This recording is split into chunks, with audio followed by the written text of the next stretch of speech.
எனக்கு அன்பானவர்களே, இயேசு கிறிஸ்துவின் நாமத்தில் நன்றி சொல்லுகிறேன், வாழ்த்துதலை தெரிவித்துக் கொள்ளுகிறேன். எவ்வளோ நல்ல அருமையான ஒரு அனுபவம் பாருங்கள். தேவனோடு உறவாடுவது, தேவனோடு நடப்பது, அவர் காட்டுகிற வழி. இதற்கு முன்பு ஒரு வார்த்தையை உங்களுக்கு நான் சொன்னேன். அதன் தொடர்ச்சியாகவே இன்னொரு செய்தியை நான் உங்களுக்கு கொடுக்க விரும்புகிறேன். அப்போ என்ன, இதுக்கு முன்பு நான் உங்களுக்கு ஒரு வார்த்தை நீங்கள் கேட்டீங்கல்ல, நல்ல வாழ்க்கை வாழ, குழப்பம் இல்லாமல் வாழ, அமைதியாய் இந்த பூமியில் வாழ என்ன செய்யணும்? ஆண்டவரோடு உறவாடுங்க அப்படி சொல்லி சில வார்த்தைகள் உங்களுக்கு குறிப்பிடப்பட்டது. அந்த செய்தியின் முடிவில், ஒருவேளை எனக்கு ஜெபம் வேண்டாம், ஏன்னா நான் ரொம்ப பிஸியாக இருக்கிறேன், நீங்கள்லாம் இதெல்லாம் சொல்லிக்கிட்டு இருக்காதீங்க, எனக்கு தெரியும், எங்களை நாங்கள் பார்த்துக்குறோம், நீங்கள்லாம் ஒன்றும் எங்களுக்கு சொல்ல வேண்டிய அவசியம். நிறைய பேர் அப்படி சொல்கிறாங்க. நல்லதை சொல்லி கொடுக்குறோம், இதை கவனிங்கம்மா, இப்படி வாழுங்கப்பா, பைபிள் இப்படி சொல்லுது, நீங்கள் இதை பின்பற்றி வாழ்ந்தீங்கன்னா தான் உங்கள் வாழ்க்கை நல்லது. எவ்வளோ பேர் அதெல்லாம் கேட்க மாட்டேன்றாங்க. நீங்களும் அப்படி இருக்காதீங்க, நாம் சொல்வது தெளிவான சத்தியம், இது விளையாட்டு கதை இல்லை, இதை தெளிவாக யோசித்து சிந்தித்து செயல்படுங்க சொன்னால் என்னென்னவோ பிடிவாதமாக பண்ணுறாங்க. அப்போ ஜெபிக்கா விட்டால் என்ன நடக்கும்னு ஒரு வார்த்தை நான் லாஸ்ட்டாக சொல்லும்போது சொன்ன, சோதனையில் விழுந்து விடுவோம். அப்போ சோதனையில் விழுந்து விடாமல் இருப்பதற்கு தான் முன்கூட்டியே சொல்லி கொடுக்குறோம், முன்கூட்டியே சொல்கிறோம். இதை நீங்கள் கவனிக்கணும். இரண்டாவது, நீங்கள் ஜெபிக்கலைன்னா என்ன நடக்கும்?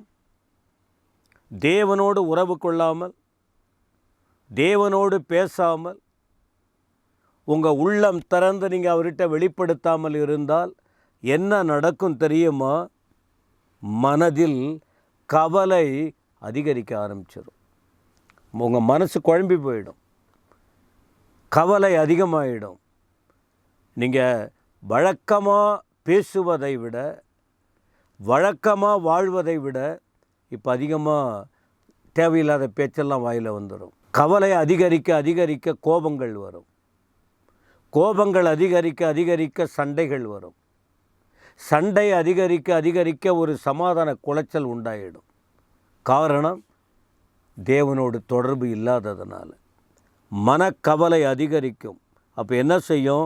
மனது ஒரு எப்பப்பாரு ஒரு அழுத்தம் காணப்படும், தப்பு பண்ணுறது போலவே இருக்கும்.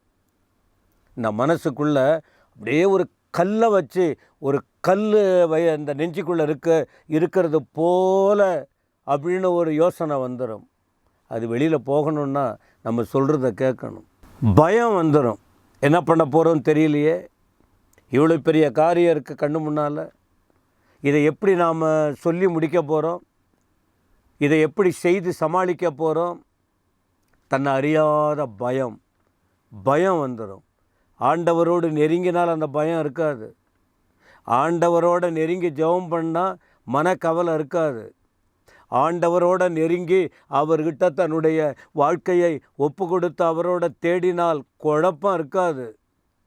நீங்கள் இந்த காரியத்தில் கவனம் செலுத்தாமல் விலகி இருக்கும்போது கட்டாயம் இந்த காரியமெல்லாம் இருக்கும். அது மட்டுமா, வாழ்க்கையில் பலவீனம் உண்டாயிடும், பலவீனமாயிடுவோம். யோசித்து பேசி நீங்கள் நடைமுறையில் பாருங்கள், உங்கள் வாழ்க்கையில் ஏதோ ஒரு பிரச்சனை வந்துடுது. நீங்கள் எதிர்பார்த்தது ஒன்று, எதிர்பாராத சம்பவம் ஒன்று வருது, உங்களால் சொல்ல முடியாதுங்க. உங்கள் மனம் பாதிக்கப்பட்டு, உடல் பலவீனம் அடைந்து, கடைசியில் அந்த நெஞ்சு வலி வர்ற அளவுக்கு, இதெல்லாம் தேடிக்கிறது இல்லை, இதெல்லாம் நடிப்பு இல்லை, தலை, அந்த கவலை, உள்ளத்தில் பாரம் எல்லாம் அதிகமாக சூழ்ந்திருக்கும்போது, இந்த சிலர் சொல்லுவாங்க, அது வேறு எதனோ சொல்லுவாங்க, கட்டாயம் அந்த நெஞ்சி வலி போல இந்த மார்பில் வலி போல் ஒரு உணர்வு ஏற்படும். இதை சொன்னால் மற்றவங்களுக்கு விளங்காது.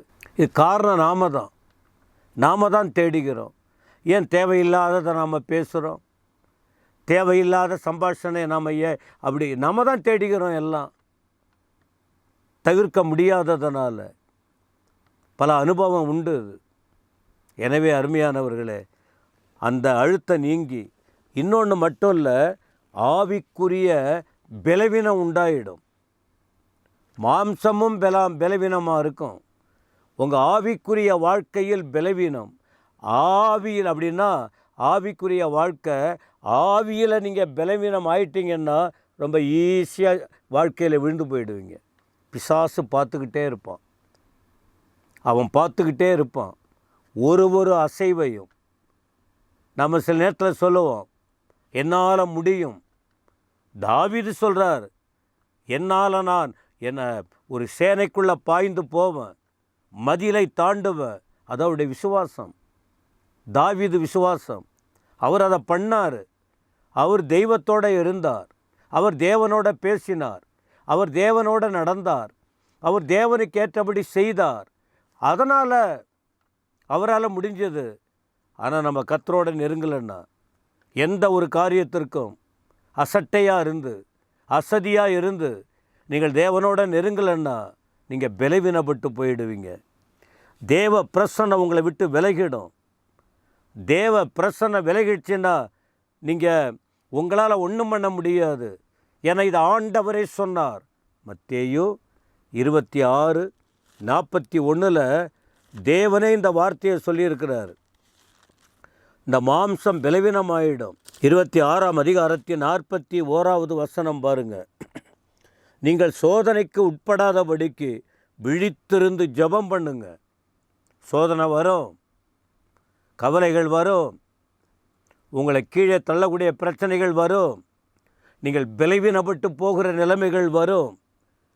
அப்படி சோதனைக்குட்படாதபடி விழித்து ஜெபம் பண்ணுங்கள்.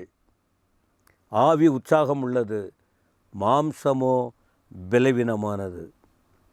அப்போது தேவ ஜனங்கள் இந்த வார்த்தைகளை பிடித்து கொண்டு நீங்கள் ஜெபிக்க பழகணும். அப்போது எப்படி ஜெபிக்கணும், எதுக்காக ஜெபிக்கணும்னா, அப்போது உறுதியாய் வாழ்வதற்கு என்ன செய்யணும்னா தொடர்ந்து ஜெபம் பண்ணணும். 1 தெசலோனிக்கேயர் 5:17 இடைவிடாமல் ஜெபம் பண்ணுங்கள் என்று வேதம் சொல்லுகிறது. நம்பிக்கையோட ஜெபம் பண்ணுங்க. விசுவாசம் சந்தேகம் வேணாம். யாக்கோபு 1:6 விசுவாசத்தோடு இருங்க. மத்தேயு 6:6 தாழ்மையோட உண்மையாக ஜெபம் பண்ணுங்க. இப்படி தேவனோடு நெருங்கி நீங்கள் ஜெபிக்கும்போது எல்லா பதிலும் உங்களுக்கு கிடைக்கும். தேவன் உங்களை பொறுப்பெடுப்பார், அற்புதமாய் நடத்துவார். தேவன் உங்களை ஆசீர்வதிப்பாராக. ஆமேன், ஆமேன்.